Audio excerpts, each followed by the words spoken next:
साथियों नमस्कार। एक कहावत आपने सुनी होगी और चरितार्थ होते हुए अपने जीवन में भी अपनी आंखों के सामने होते हुए उसे पूर्णता प्राप्त करते हुए देखा होगा। अंधा बांटे रेवड़ी मुड़ मुड़ अपने को, मुड़ मुड़ अपने को, जी मुड़ मुड़ अपने को। ये कारनामा एक बार नहीं अनेकों बार खट्टर सरकार, जेजेपी सरकार अंजाम दे चुकी है। अगर किसी क्लास में, किसी विद्यालय में, किसी महाविद्यालय में कोई भी टीचर अपने स्टूडेंट्स को ये कह दे कि पिछली साल का पेपर आप रट लीजिए, आपको फेल कोई कर नहीं सकता और आपको पास होने की हम गारंटी देते हैं। जब इस प्रकार की गारंटी कोई टीचर देगा स्टूडेंट्स को, तो वो पिछले साल का पेपर रट लेंगे और पास हो जाएंगे। अगर उसमें 32% सवाल पिछली साल के आ जाएं 100 में से, तब उसे कौन फेल कर सकता है, जबकि 33% वाला पास हो जाता है।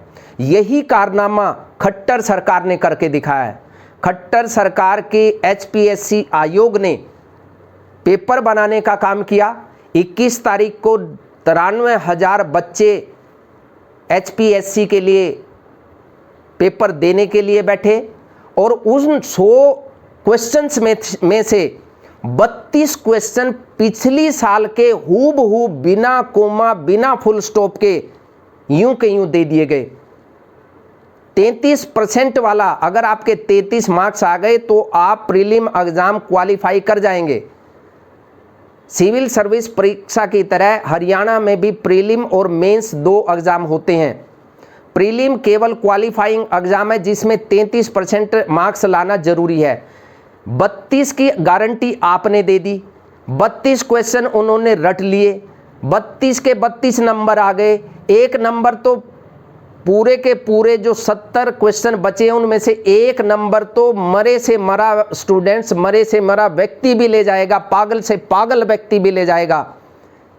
अर्थात सीधा कारनामा ये किया खट्टर सरकार ने, जेजेपी सरकार ने, डबल इंजन सरकार ने, कि अपने आदमियों को ये कह दिया कि आप पिछली साल का हूबहू क्वेश्चन पेपर रट लीजिए, उसको अपने दिमाग में बिठा लीजिए, उससे बाहर कुछ नहीं आएगा। क्वालिफाइंग करने के लिए जितने मार्क्स चाहिए होते हैं वो आपको मिल जाएंगे। हम आपको फेल नहीं होने देंगे, आपको पास करवाएंगे। पास होने की गारंटी देते हैं, बशर्ते कि आप पिछली साल का क्वेश्चन पेपर रट लें। फिर क्या था, बीजेपी के भक्तों ने वो रट लिया और जो दिन रात मेहनत 93,000 बच्चे कर रहे थे, उनके पेट पर लात मारने की कोशिश की, उनके भविष्य के साथ खिलवाड़ करने की कोशिश की। ये कारनामा किया है बिना खर्ची, बिना पर्ची के। इतने तगड़े काम को अंजाम खट्टर साहब कैसे दे सकते हैं? इतना दिमाग लाते कहां से हैं? ये नई टेक्नोलॉजी आप लाए कहां से? आपको तो 100 तोपों की सलामी दी जानी चाहिए। आप जैसे व्यक्ति को तो नोबेल पुरस्कार देने के लिए अधिकृत कर देना चाहिए भारत सरकार को, आपका नाम भेज देना चाहिए। और जेजेपी सरकार, खट्टर सरकार, बीजेपी सरकार जो डबल इंजन की सरकार है, ये युवाओं के भविष्य के साथ खिलवाड़ कर रही है। बहुत से कारनामे खट्टर साहब आपके नाम है, जेजेपी बीजेपी के नाम है।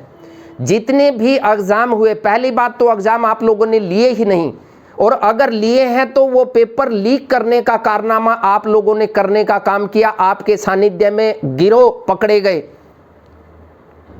आपका HSSC जो सेक्रेटरी था अनिल नागर, वो सूटकेस के साथ पकड़ा गया। बच्चों की OMR सीट के साथ पकड़ा गया। ये कारनामा आपकी सरकार के नाम है। बच्चों के भविष्य के साथ खिलवाड़ करना, ये देश के साथ खिलवाड़ करने के बराबर है। देश के भविष्य के साथ, प्रदेश के भविष्य के साथ खिलवाड़ करने के बराबर है। ये एक तरीके से गद्दारी है युवाओं के विश्वास के साथ। नवनिर्माण पार्टी मांग करती है कि इसकी जांच की जाए और जांच भी लीपापोती के नाम पर नहीं, हाई कोर्ट के सीटिंग जज के साथ जज को इसकी इंक्वायरी सौंपी जाए और एक समय सीमा के भीतर जो भी दोषी हैं, जिन लोगों ने ये षड्यंत्र किया और जिन लोगों के कहने से किया, उनको एक्सपोज केवल ना किया जाए, उनको सलाखों के पीछे ना डाला जाए, उनकी जितनी प्रॉपर्टी है उसको अटैच करने का काम किया जाए, उनकी प्रॉपर्टी को नीलाम करने का काम किया जाए और पूरा जीवन ताउम्र उनको सलाखों के पीछे डालने का काम नवनिर्माण पार्टी मांग करती है। और अगर आप नहीं करते और लोगों ने हमें विश्वास दिया, लोगों ने हमें ताकत दी, लोगों ने हमें 2024 में अगर सत्ता तक पहुंचने का मौका दिया, तो निश्चित तौर पर न केवल हम इंक्वायरी करेंगे बल्कि इसके पीछे जो भी लोग षड्यंत्रकारी है, जिन लोगों ने इस कारनामे को अंजाम दिया, उन्हें सलाखों के पीछे डालने के साथ साथ उनकी सारी प्रॉपर्टी नीलाम करने का काम करेंगे, उसे सरकारी संपत्ति घोषित करने का काम करेंगे। हमारी मांग है खट्टर साहब कि आप इस बोर्ड को खत्म कर दीजिए, इसके चेयरमैन को तुरंत प्रभाव से बर्खास्त कर दीजिए। और वैसे आप करेंगे क्यों? क्योंकि ये तो आप लोगों के सानिध्य में ही हो रहा है। कभी आपके क्वेश्चन पेपर में ब्राह्मणों की बेटियों का अपमान करने का काम किया जाता है, कभी किसी को और नीचा दिखाने का काम किया जाता है। लेकिन हमारी मांग है कि इस बोर्ड को खत्म करने का काम किया जाए। जो पेपर अभी प्रीलिम पेपर HPSC के द्वारा लिया गया, उसे तुरंत प्रभाव से निरस्त किया जाए और नए सिरे से पेपर लिया जाए, वो भी बिल्कुल पारदर्शिता के साथ। उसमें इस प्रकार की गुंजाइश ना रहे कि पिछली साल का क्वेश्चन पेपर आ गया, उससे पिछली साल का क्वेश्चन पेपर आ गया। ईमानदारी का परिचय दीजिए।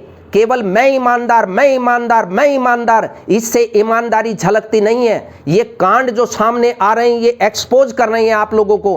कर्नाटक में इसकी शुरुआत हो चुकी है, जो लोगों ने देख लिया, आपके जो कारनामे हैं उसको पहचान चुकी कर्नाटक की जनता, और हरियाणा की जनता 2024 में सबक सिखाने का काम करेगी। समझ जाइए और युवाओं के भविष्य के साथ खिलवाड़ करना बंद कर दीजिए और जितनी भी वैकेंसी जो हमारी मांग है उसे तुरंत भरने का काम कीजिए।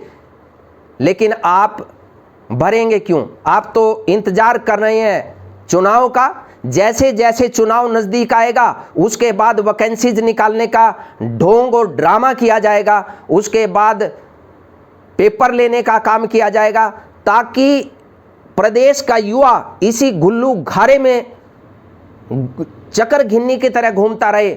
लेकिन समझ चुका है युवा भी, देश का किसान भी, प्रदेश का किसान भी, देश प्रदेश की माताएं बहनें भी आपकी सोच को, आपके विचारों को, आपकी सद्विचारों को, इसलिए हमारी ये मांग है कि तुरंत प्रभाव से इस पेपर को कैंसिल करके नए सिरे से HPSC का एग्जाम लेने का काम किया जाए। HPSC को तुरंत भंग करने का काम किया जाए और जो भी इसके पीछे षड्यंत्रकारी हैं, भले ही कोई कितने ही बड़े पद पर क्यों ना हो, सीटिंग जज से, हाई कोर्ट के सीटिंग जज से इसकी इंक्वायरी करने का काम किया जाए, ताकि पानी का पानी सामने आ सके, लोगों को सच्चाई मालूम हो सके। और हाँ, बहुत से लोगों को तो इसका पता भी नहीं है कि इतना बड़ा कांड हो गया। जिन बच्चों ने पेपर दिया उन तक को पता नहीं है उनके साथ क्या क्या अन्याय हो गया।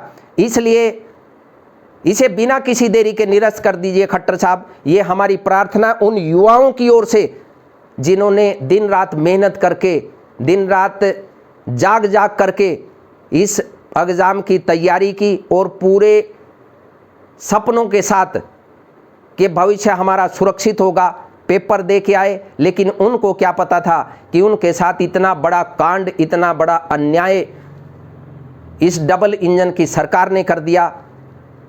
चेत जाइए, नवनिर्माण पार्टी युवाओं के भविष्य के साथ खड़ी है, युवाओं के अधिकारों के साथ खड़ी है। माँ बहनों की मान सम्मान की लड़ाई लड़ने के लिए प्रतिबद्ध है। हम निश्चित तौर पर जितनी भी वैकेंसीज हैं उसको 1 साल के भीतर भरने का काम करेंगे और हर साल जो भी वैकेंसीज खाली होंगी उसे भरने का काम नवनिर्माण पार्टी करेगी। इसलिए नवनिर्माण पार्टी का साथ दीजिए। अगर आप साथ नहीं देंगे तो ये केवल भाषणबाजी मात्र होकर रह जाएगा। आप हमारा साथ दीजिए क्योंकि आपने सभी पार्टियों को देख लिया। नवनिर्माण का एक बार आप साथ देकर देखिए, आपको पछताना नहीं पड़ेगा, आपको अच्छा महसूस होगा, आपका भविष्य सुरक्षित होगा, आपके बच्चों का भविष्य सुरक्षित होगा। बहुत बहुत धन्यवाद। जय हिंद, जय भारत, नमस्कार, जय राम जी की।